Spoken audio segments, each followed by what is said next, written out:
En Regreso al Universo continuamos ya con nuestra entrevista perfil contingente a un sociólogo, analista político, escritor, candidato presidencial, candidato parlamentario, bueno, tantos títulos, pero mejor escuchemos su presentación.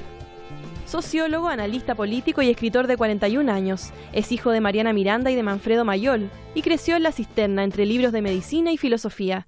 Nuestro invitado milita en el Frente Amplio. En 2017 fue precandidato presidencial por esa coalición perdiendo ante Beatriz Sánchez y más tarde fue candidato a diputado por el Distrito 10. Hincha de la U y papá de Alessandro, este sociólogo se define como un nerd de proporciones bíblicas y ha publicado varios estudios y libros como El derrumbe del modelo y No al lucro, entre otros. Académico de la USACH e investigador, también tiene una faceta artística. Hace poco estrenó su ópera El Cristo de Elqui en el Municipal de Santiago, obra que creó junto al compositor Miguel Farías, aunque esta no es su primera vez, ya que antes debutó con La seducción de Ángela y Maquiavelo encadenado. Para conversar con nosotros está hoy en Regreso al Universo Alberto Mayol. Ahí estábamos escuchando la biografía y bienvenido. Muchas gracias. Bienvenido, ¿Qué tal, Alberto? Por supuesto. Muy bien, muchas gracias. Ahí estábamos escuchando Maquiavelo encadenado, que nunca se estrenó finalmente en el campo. No, el proyecto estaba todo listo y efectivamente lo habíamos cambiado al Teatro Oriente porque nos quedaba muy chico el escenario del GAM, pero hubo cambio de alcaldía y nos dijeron que no. Y esta, perdón, era una obra sobre el caso Pente Cabal, ¿no? Claro, era obviamente hecho metafórica para que fuera una obra que se pudiera ver en otros lugares también, pero era sobre el caso Penta y claro, sobre el dinero y la política, sobre las condiciones actuales de la política, una obra más política propiamente tal. Pero no se estrenó por razones políticas. Sí. Sí. Por eso me quedé con el acápite de la presentación. Y fue curioso, y fue muy curioso porque claro, como no conocen el libreto, no se dan cuenta de que en realidad el libreto es bien metafórico y que los personajes que se veían más complicados en eso, porque eran los personajes más operáticos, porque la verdad es que los Carlos tampoco son muy operáticos, digamos, ¿ya? Eran Dávalos, ¿ya? Que bueno, no se llamaba así, pero era Dávalo, ¿ya? Y el único que se llamaba con su nombre era el Guatón Correa. Y le decíamos en italiano para joder que era el Grosso Correa. Así que... Claro. Oye, ¿y piensan en algún minuto tratar de revivir en Maquiavelo encadenado esta ópera que nunca se puede estrenar? Es que mira, nosotros como venimos saliendo de esta ópera estamos así como que no sabemos qué hacer. ¿Qué viene? Porque claro, porque este es un mundo muy chiquitito, entonces ya estrenaste una ópera con la dirección de Jorge Labelli, que es un director escénico a nivel mundial, en el Municipal de Santiago, en la temporada del Municipal. Estamos hablando del Cristo del Elqui, una ópera creada y cantada por chilenos, lo cual ya es muy destacable por sí mismo. No, y además que una cosa que no ocurre, la única que ha estado en temporada es una obra que es una cantata, ¿no? Que se hizo como ópera, pero era una cantata, ¿ya? De Ortega, el mismo de la cantata Santa María, y que está basado en un texto que no es un libreto operático de Pablo Neruda. Entonces, eso es lo único que había como antecedente. Entonces esto es realmente una cosa bien insólita. Entonces, pensar ahora en qué vamos a hacer es como... No sabéis si colgar la camiseta o si ir para otro lado. Pero Alberto, ¿cómo un ex candidato presidencial, candidato a diputado, termina siendo libretista de una ópera? Bueno, que fue... O sea primero, a mí me gusta hacer cosas, digamos. Entonces no... Yo la verdad es que creo que uno de repente se restringe porque una convención le dice o porque le tiene miedo a los riesgos. Yo creo que esas cosas... Mira, me pasó esto lo resumió muy bien el director de la ópera, que estábamos un día discutiendo sobre el libreto y a propósito del personaje, no a propósito de la experiencia de ninguno de los allí presentes, me dice, mira Alberto, las aventuras se explican solas. Y yo lo encontré fantástico, porque en realidad muchas veces uno hace cosas porque es la aventura. Justifica la aventura. Claro, y la aventura se explica sola, efectivamente. Entonces, esto fue una aventura que empezó hace mucho tiempo atrás, hace como unos 5 años, con Miguel, que empezamos a hacer varias obras, unas más cortas, unas más largas, y de repente aparece este proyecto, empezamos a trabajarlo, y se nos ocurre presentarlo al Municipal. Estaba Andrés Rodríguez, no estaba Chambert. A Andrés Rodríguez ya le gustó. Como directora del Municipal. Claro, como directora del Municipal. Y a ella le gustó, y resulta que después llegó Chambert y le gustó más todavía, y empezamos a trabajar. Entonces, la verdad es que fue un periodo fantástico. Yo, mientras estaba en la candidatura presidencial, tenía muchas reuniones de trabajo con el equipo del Municipal para esto, para lo cual ahí uno llega ahí con toda humildad para los ajustes finales, digamos, porque además... No fue censurado nada, ¿no? No, nada. Pero hay una casualidad, si Sí, es que es casualidad, y va dentro de la pregunta también, porque hablábamos de Maquiavelo encadenado y su relación con los casos de corrupción Exacto. política, para no decir solamente el financiamiento ilegal de la política, Exacto. corrupción política más allá. Pero en esta otra obra, El Cristo de Elqui, también de alguna manera, pese a que se preparaba con años de anticipación, dan Sí. el clavo respecto a la contingencia, con un personaje muy especial, y se ve en la reacción que tuvo el público en la aparición del cardenal. Sí, es que eso fue muy notable, porque además tampoco me di cuenta que podía ocurrir algo así, incluso esos mismos días. O sea, fue el público que cuando uno va a todas las obras, a todas las funciones con el distinto público, se da cuenta que hay como una continuidad muy extraña, como si fuera la misma gente. Y cada vez se van produciendo más fenómenos. Y uno de ellos fue el cardenal, efectivamente, donde la gente de repente, porque este es un conflicto, la obra está basada en un conflicto entre un tipo que probablemente está loco y tiene un afán mesiánico, El Cristo el del Cristo Elqui. del Elqui, que dice que es Cristo, ¿ya? Y el cardenal, Que termina internado. Pues, recordemos que está basado en novelas de... claro, y que está basado en De un Rivera personaje Letrero. real, que es De- Domingo exactamente. Zárate, que el año 31 llega a Santiago Exacto. y lo esperan 10.000 personas en la estación Mapocho, porque es Cristo. Entonces, y ponemos al cardenal, que en realidad en ese tiempo había sido José María Caro, que había escrito una carta a los fieles diciéndole que no era Cristo. Pero lo ponemos aquí yendo a decirle a los fieles en la estación Mapocho que va. Que no le, Que no le crean, ¿ya? Y el conflicto entre los dos, y la discusión entre los dos, donde del Cristo le dice, porque él viene de hacer una resurrección de la prostituta, entonces él le dice, ¿o crees que acaso Cristo no habría resucitado una puta en el desierto? Entonces viene el conflicto entre los dos, y ese conflicto es muy potente, y la obra está abierta, la obra no se pronuncia de quién tiene la razón. Y lo interesante es que la gente, a partir de la obra, se va a favor del Cristo. Que todos saben que después fue calificado de que estaba psiquiátrico, que lo hicieron en un manicomio, después cambia Sí. su vida, qué sé yo. Pero la gente se va con el Cristo, se va contra el cardenal. Y hay una escena en particular que la gente la comentó mucho, donde la gente en ese momento que está esperando al Cristo está peleando con el cardenal, y el cardenal sale muy nervioso y un obispo lo tapa con una capa para que la gente ya no lo vea más. Y esa escena era como ver las noticias de la mañana, porque era los cardenales escondiéndose de la gente en Osorno. Del reclamo público a Exacto. propósito de la crisis de la iglesia. Exacto, y el tema de Osorno. Entonces era una cosa formidable y la gente lo leyó muy cercano. Entonces esas cosas Hubo pasan gente que se con- paró, de hecho, de frentón del hay teatro. gente que se paró, hay gente que se paró, y hay gente que se fue. Sí. Hay gente que se fue porque además este era el Cristo de Rivera Letelier, es un Cristo un poquito El sexuado. mundo es un teatro y Cristo es su Es bufón. bufón, dice, claro. Entonces, claro, y además este Cristo medio bastante sexuado, además. O sea, termina crucificado con los pantalones con los colgando. pantalones colgando. Como entonces, una metáfora después de estar con María Magdalena. Claro, entonces claro, este Cristo, o sea, todo eso obviamente había un público al que no Generó le atraía. ruido, claro. Claro, resultaba provocador para una Pero sociedad ¿sabes o lo que público pasó? conservador. Claro, a mí me tocó también con gente muy conservadora que me dijo, ¿saben lo que pasa? Es que lo que me pasó es que efectivamente tenía una contradicción interna más ideológica, pero me pasó que la calidad de la puesta en escena nos hizo... me dejó tranquila, o sea, entonces nos pasó también eso, que fue muy potente. Habían buenas críticas, sí. Claro, que fue muy buena la puesta en escena, era muy buena la historia, entonces, y era propia además, una historia que no tiene bastante de nosotros, digamos. Esos son parte de los pasos que da Alberto Mayol por estos días, pero también está siempre en la contingencia, porque opinión siempre hay, ¿no? ¿Cuál es el tema que crees tú que es más importante en términos de contingencia y actualidad hoy día y que genera más debate, o crees tú que debiera generarlo? A ver, yo creo que hay varios temas. Uno está el tema del feminismo, evidentemente, del combate al patriarcado, que yo creo que en ese sentido una cosa es el feminismo y otra cosa es el combate al patriarcado. ¿Y sientes que los 100 días a propósito, ¿no? Que se cumplen los 100 días Sí. del presidente Sebastián Piñera, ha sido asertivo? Sí, él ha estado bien con este tema. ¿En respecto a esta materia? En general ha manejado muy bien la crisis, no ha tenido muchas dificultades, más bien las crisis que ha tenido son estas crisis típicas de los tiempos actuales de la política mundial, que tienen que ver con los autogoles. Si ustedes se fijan, ya no hay aciertos, solo hay errores.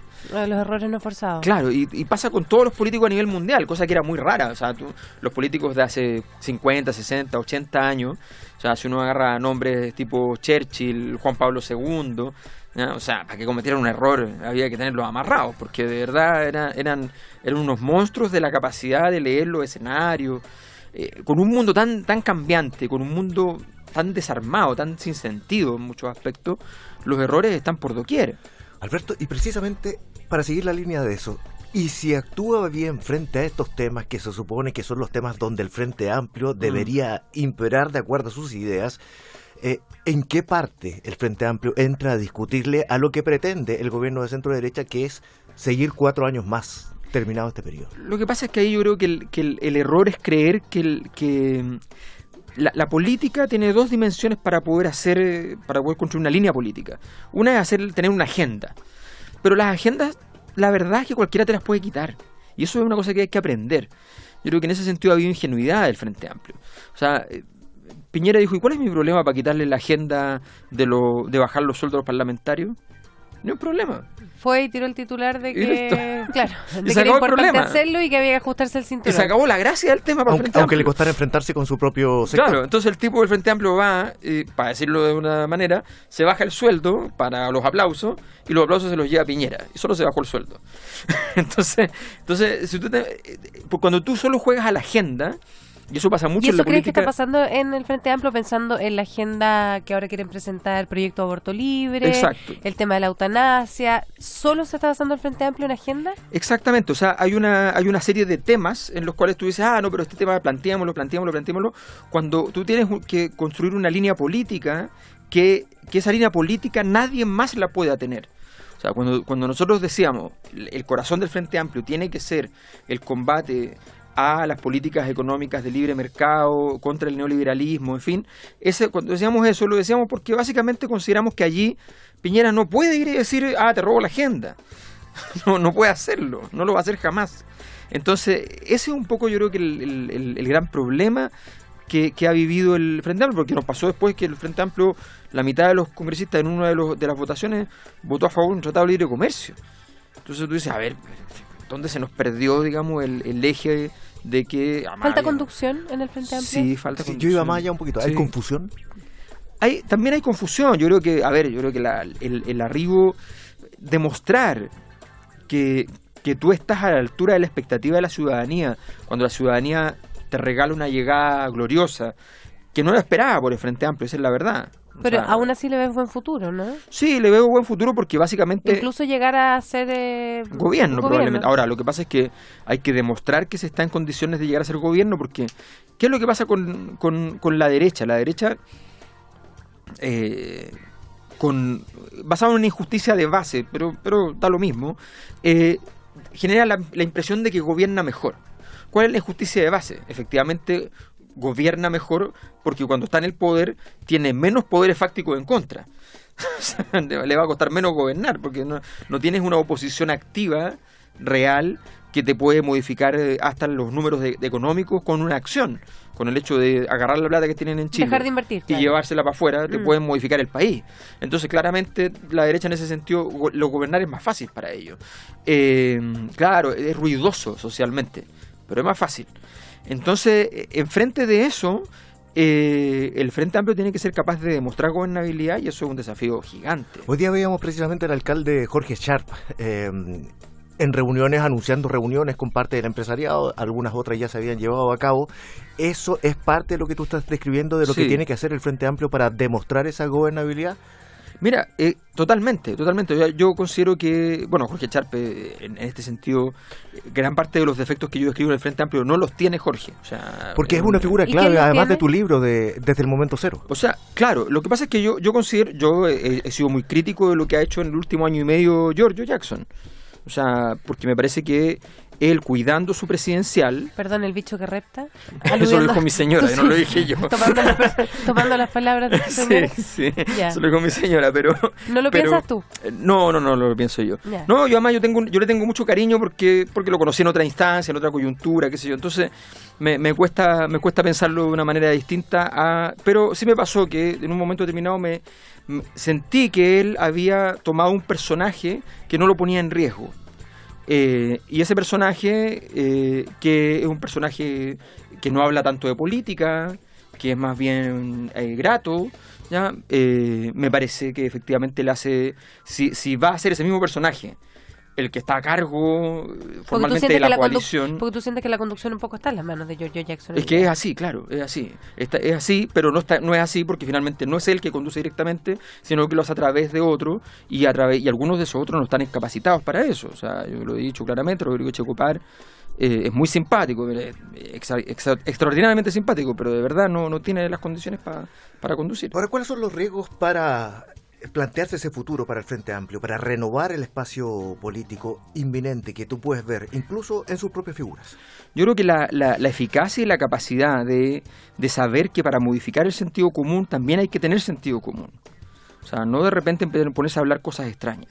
Hay que tener mucho cuidado, hay que aprender lo que le pasó a Podemos. Podemos, con la insistencia, por ejemplo, del cambio registral a menores de edad, chocó en España con un muro. Porque además es polémico en sí mismo. O sea, es una cosa que ninguno de nosotros puede decir que tenga la certeza. Nadie puede decir que tiene la certeza de que es correcto o que es incorrecto. No digo que sea incorrecto. Bueno, ayer se aprobó en comisión mixta, ¿tú estás de acuerdo? Entonces, yo creo que el problema es que nadie que pueda legislar eso puede saber si está en lo correcto.